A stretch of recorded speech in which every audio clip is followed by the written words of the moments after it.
बड'लेण्ड मुलुगसोलोंसालि आरो क'क्राझार मुलुगसोलोंसालिनि सानै रेजिस्ट्रार डक्टर सुबुं बसुमतारी आरो डक्टर डिमासा डी मुसाहारि बिथांमोनखौ आयेननि बारगा हाबा मावनानै माने आयेनखौ भंग खालामनानै नियम भंग खालामनानै राजनैतिक मोनसे आक्रोश राजनैतिक मोनसे कनस्पिरेसियाव राजखान्थिनि बलि हिसाबै पवित्र सोलोंथाइनि मन्दिरनि सानै जे रेजिस्ट्रार जाय बिथांमोना माहारिबाद माहारिनि आदर्शखौनो लानानै बड'लेण्ड सोमावसारनायनिफ्राय दासिमबो हारिनि थाखायनो थैस' थांस' दं बिथांमोना साख्रि मावदों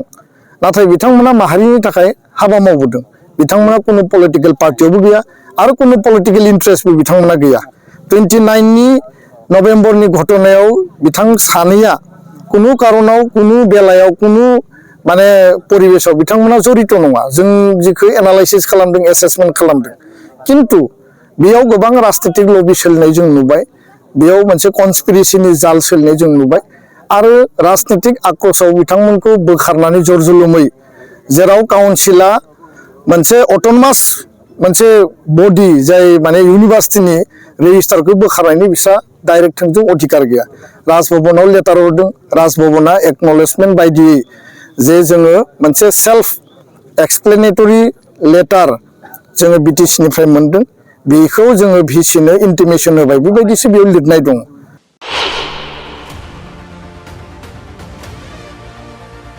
किन्तु बेयाव माखासे माने इन्टारनेल माखासे बेयाव कनस्पिरेसिफोर थाबाय आरो दिनै जों नुबाय जे बिथां सानैखौ बोख्लायनाय लोगो लोगो गुबुन सानैखौ दायित्व होदों आरो दिनै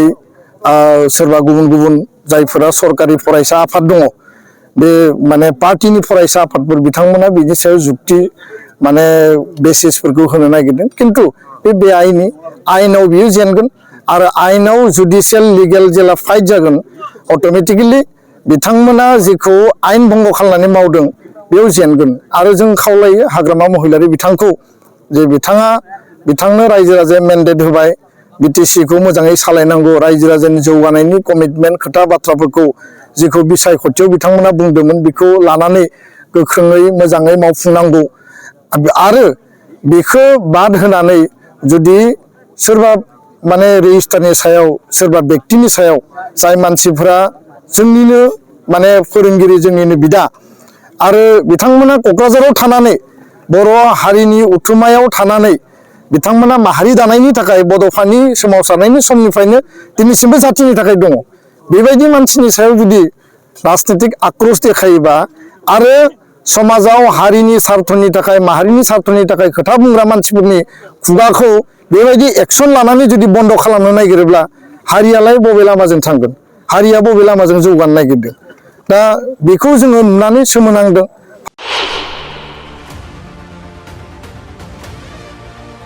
फारसेथिं जौ जुवा माने पिकनिकआवबो जुवा जौनि आड्डा बहाबा नोङो मेला फुजायावबो माने जुवा आरो जौनि आड्डा बेफोर थासारिखौ बुङोब्ला सोरबा सोरबा दुखु मोनो सोरबा सोरबा नांनाय बायदि मोनो किन्तु बास्तबथ' रायजो राजाफ्रा नुदों बयबो जोंखौ बुंदों गावजों गाव रायलायदों किन्तु रावबो खुगा सिनो हाया गियो बे मा दमननि बे माने परिबेस जों बेखौ साबजायाखै जों दुखु मोनदों आरो हाग्रामा महिलारि बिथाङा रिथिं खालामनांगौ बिथाङा जुदि बयनिबो वेल एक्सेप्टेड लिडार जुदि हिसाबै गावखौ दिन्थिनो नागिरदोंब्ला बेबायदि राजनैतिक आक्रोशखौ खालामनायनिफ्राय गोजानाव थानांगौ आरो बेफोरो थिग नङा बेखायनो आं खावलायो जे जायफोर सरकारि फरायसा आफाद बे सरकारि फरायसा आफादफोरा माने जुक्ति होनायाव जेबो बेसिस गैया बिथांमोना सोरबा सोरबा बुंदों जे बिटिसि सेक्रेटारियेटखौ लन्ड बन्द खालामनाया बे एन्टि नेसनेल होननानै बुंदों आरो बर' हारिया थांनाय 34 इयार्सनि आन्दलनाव जोंनि खुद्रिनाय जोंनि डिप्राइभ जोंनि मोनथायनिखौ बन्सित खालामनायनि थाखाय जोंखौ अयनायै लावथि बाहोनाय जेलाव लांनाय गावथारनायनि बिनिमयाव रागा जोंना खुद्रिनानै मालाबा सरकारि माने अफिस सरकारि प्रपार्टिफोरखौ मालाबा लन्ड भन्द खालामनाय डेमेज खालामबोनाय थासारिया जादों अब्ला एन्टायार बर' कमिउनिटियानो दिनै जातिनि सार्थआव जोंनि फरायसा फरायसुलिफ्रा खालामफ्लांबाय आबेगाव खालामबाय बेखौथ' गोसो जानानै खालामाखैना दा आबेगाव खालामनाय बे जाथायखौ लानानै माने बै एन्टि नेसनेल होनना बुङोब्ला 34 इयार्सनि आन्दलनाव बर'फ्रा एन्टि नेसनेल खामानि मावदोंमोन नामा बर'फ्रा राष्ट्रद्र'हनि खामानि मावदोंमोन नामा आरो बे बेलायाव संग्रामि एबसुनि दैदेनगिरियाबो गोलैगोन बिएलटिनि दैदेनगिरियाबो गोलैगोन एनडिबिनि दैदेनगिरियाबो गोलैगोन जोंथ' राष्ट्रद्र'ह खामानि मावग्रा नङा आरो जों राष्ट्रद्र'हि नङा राष्ट्रनि संबिधानखौ मान मर्यादा होनानै